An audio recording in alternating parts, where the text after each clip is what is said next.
मध्य प्रदेश के nursing colleges की। मध्य प्रदेश के 700 नर्सिंग कॉलेज में से 500 को संचालन योग्य नहीं माना गया है। सिर्फ 200 नर्सिंग कॉलेज को ही संचालन योग्य माना गया है।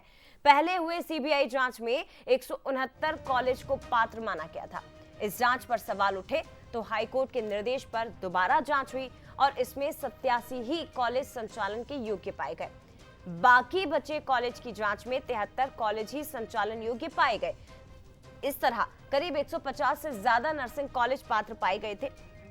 सीबीआई की जो पहली जांच रिपोर्ट थी उसमें प्रदेश के 73 नर्सिंग कॉलेज में खामियां और कमियां पाई गई थी।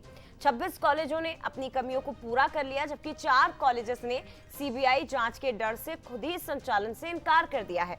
कुछ मामलों को फिलहाल होल्ड पर रखा गया है। सीधे रुक करते हमारे साथ इस वक्त रंजना दुबे भोपाल से लाइव जुड़ गई हैं। रंजना, पहली बार मध्य प्रदेश में दिखाई दे रहा है कि 700 नर्सिंग कॉलेजेस हैं लेकिन 500 संचालन योग्य नहीं है, यानी कि केवल 200 नर्सिंग कॉलेज मध्य प्रदेश के जिनमें कोई कमी नहीं है या कमी होगी तो भी इन्हें सुधार लिया जाएगा। ये पहली बार है।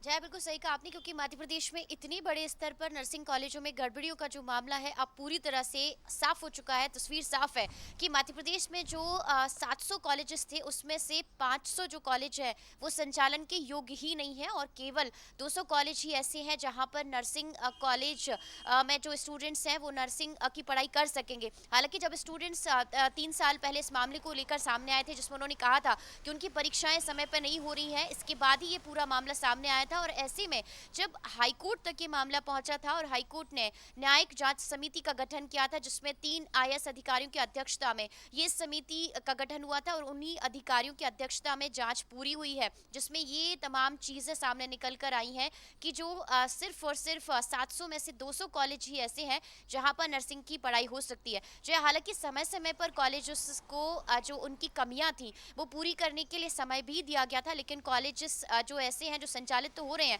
लेकिन उन्होंने अब तक अपनी कमियों को दुरुस्त नहीं किया है। और अब भी कुछ वक्त जो है जो जहां पर नर्सिंग कॉलेजेस में कमियां पाई गई हैं उनको संचालन के लिए समय दिया गया है। अब देखना यही होगा कि अगर समय सीमा दी भी गई है तो क्या ये नर्सिंग कॉलेजेस अपनी गड़बड़ियों को दूर करते हैं। लेकिन अगर राजधानी भोपाल की बात कर ली जाए तो यहाँ पर जो बीएमएचआरसी है और गांधी मेडिकल कॉलेज है, यहाँ पर भी कमियां थी, लेकिन उन्होंने अपनी कमियों को दुरुस्त कर लिया है और जांच में नर्सिंग कॉलेजेस के जो कोर्स संचालित हो रहे हैं वो पूरी तरह से सही पाए गए हैं। लेकिन सागर के बुंदेलखंड मेडिकल कॉलेज की बात कर ली जाए तो यहाँ पर भी जो नर्सिंग कॉलेज है वो अपात्र घोषित हुआ है और 3 से 4 नर्सिंग कॉलेजेस ऐसे हैं जया जिन्होंने जांच के डर से खुद को ही अपात्र खुद को ही जांच के दायरे से बाहर कर लिया, यानी अब वो खुद नर्सिंग कॉलेजेस का संचालन नहीं करेंगे। लेकिन यहाँ पर बड़ा सवाल यही है कि आखिर इतने सालों से इतने बड़े स्तर पर जब गड़बड़ियां थी तो आखिर ये कॉलेज संचालित कैसे होते रहे और इतनी बड़ी संख्या में जो स्टूडेंट्स हैं